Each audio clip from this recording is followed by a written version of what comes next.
अधिकतर स्टूडेंट्स और उनके पेरेंट्स 12वीं करने से पहले या बाद में यह सोचकर टेंशन में रहते हैं कि वे ऐसा क्या विषय या कोर्स चुने जो उनके फ्यूचर के लिए अच्छा हो। वैसे मोस्टली स्टूडेंट्स अपने पेरेंट्स या गार्डियन की पसंद को अपना कैरियर बनाते हैं, जो कोर्स बाद में उनकी भी पसंद बन जाता है। नमस्कार दोस्तों, कैसे हैं आप सब।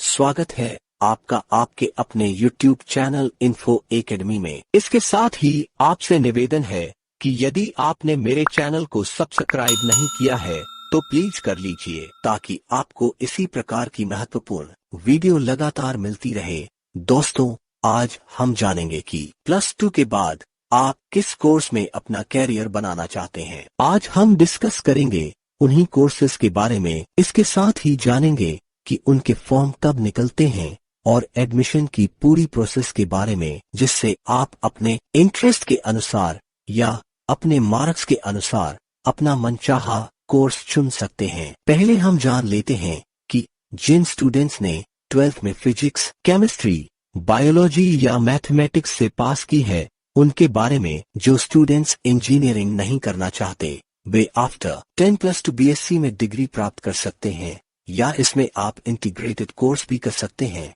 जिसमें आपको bachelor of science plus master of science degree कर सकते हैं। बहुत सी यूनिवर्सिटी यह इंटीग्रेटेड कोर्स कराती है। इस कोर्स के बाद आप teaching, research, industry, science labs या अदर फील्ड्स में अपना कैरियर बना सकते हैं। आइए सबसे पहले हम जान लेते हैं कि कौन से बेस्ट इंस्टीट्यूट हैं bachelor of science plus master of science यानी कि BS/MS के लिए। अगर आप रिसर्च में अपना कैरियर बनाना चाहते हैं तो आपके लिए बेस्ट चॉइस है IISER। IISER means Indian Institute of Science Education and Research. India में 7 IISER है। IISER Pune, Kolkata, Mohali, Bhopal, Thiruvananthapuram, Tirupati and Berhampur. इनमें एडमिशन का क्या प्रोसीजर्स है, अब ये जान लेते हैं। IISER में एडमिशन ऑनलाइन मोड में है। इसमें 3 तरह से आप एडमिशन ले सकते हैं। पहला है IISER aptitude test, second the basis of KVPY and third JEE advanced entrance exams. IISER में टोटल 1734 सीट्स है। तो अगर आप IISER में एडमिशन लेने के इच्छुक है तो आप www.iiseradmission.in वेबसाइट पर +2 एग्जाम के बाद लगातार चेक करते रहिए। इसमें biological sciences, chemical sciences, data science, economic sciences, earth and climate sciences, engineering, geological sciences, mathematical sciences और फिजिकल साइंसेस प्रोग्राम्स में एडमिशन लिया जा सकता है। आइए अब हम जानते हैं कि ICAR के जरिए आप किन कोर्सों में एडमिशन ले सकते हैं। जिन विद्यार्थियों ने PCM और PCB से +2 पास की है वे इन कोर्सों में भी भविष्य के लिए अपना कोर्स निर्धारित कर सकते हैं। ये कोर्स है BSc honours in agriculture, BSc honours horticulture, BSc honours forestry, BSc honours sericulture, BTech agricultural engineering, BTech dairy technology, BTech food technology, BTech biotechnology. वैसे तो प्रत्येक स्टेट में 1 या 2 या 3 विश्वविद्यालय यह कोर्स कराते हैं, लेकिन ICAR के एंट्रेंस एग्जाम के थ्रू भी आप एडमिशन ले सकते हैं। इंडिया में ऐसे 75 एग्रीकल्चरल यूनिवर्सिटीज हैं जिसमें आप ICAR के जरिए एडमिशन ले सकते हैं। यह एक नेशनल लेवल की परीक्षा होती है जिसे नेशनल टेस्टिंग एजेंसी यानी कि NTA आयोजित करती है। ICAR AIEEA means Indian council of agricultural research all India entrance examination for admission. इसकी वेबसाइट https://icar.nta.ac.in है। इसमें परीक्षा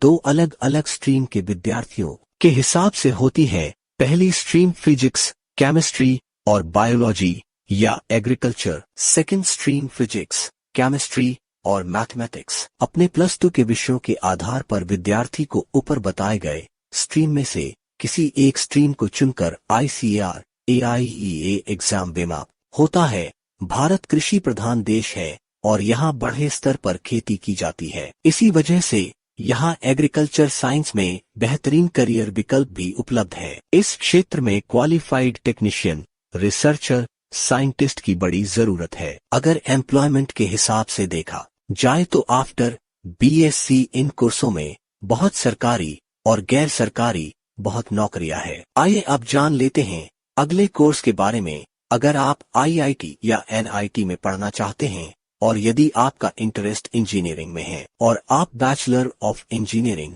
बीटेक या बैचलर ऑफ आर्किटेक्चर करना चाहते हैं तो आप जेईई मेन की परीक्षा के जरिए देश के प्रतिष्ठित संस्थानों में दाखिला ले सकते हैं। इसका एंट्रेंस एग्जाम एनटीए द्वारा करवाया जाता है। जेईई मेन के फॉर्म आमतौर पर जनवरी मंथ में अप्लाई कर सकते हैं। आप जनवरी, फरवरी, मार्च, अप्रैल या मई में 4 बार जेईई मेन की परीक्षा में बैठ सकते हैं। इन चारों बार के एग्जाम में जो आपका बेस्ट स्कोर होगा वही मान्य होगा। इसके बाद आप जेईई एडवांस एक नेशनल लेवल की प्रवेश परीक्षा दे सकते हैं। इसके परिणामों के आधार पर उम्मीदवारों को आईआईटी, आईआईएससी, एनआईटी और आईआईएसईआर सहित अन्य इंस्टीट्यूट्स में ग्रेजुएट लेवल पर इंजीनियरिंग और टेक्नोलॉजी में एडमिशन दिया जाता है। जो उम्मीदवार आईआईटी में एडमिशन लेना चाहते हैं उन्हें जोसा काउंसलिंग की प्रक्रिया में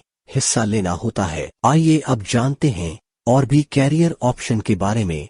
आफ्टर 10+2 के बाद डिफेंस सर्विसेज ने कैरियर। यदि आप डिफेंस में जाना चाहते हैं और देश के लिए कुछ करना चाहते हैं तो इसके लिए भी विभिन्न कोर्सेज हैं। तो आप आर्मी, इंडियन नेवी, एयरफोर्स में किसी एक विभाग को चुनकर सरकारी नौकरी प्राप्त कर सकते हैं। डिफेंस में वैसे तो साइंस स्टूडेंट्स के लिए कई ऑप्शन है, लेकिन हम मेनली 3 डिफेंस कैरियर के बारे में बात करेंगे। पहला ऑप्शन है NDA means national defence academy. Second option है 10+2 टेक्निकल एंट्री स्कीम और थर्ड ऑप्शन है Indian navy 10+2 cadet entry scheme.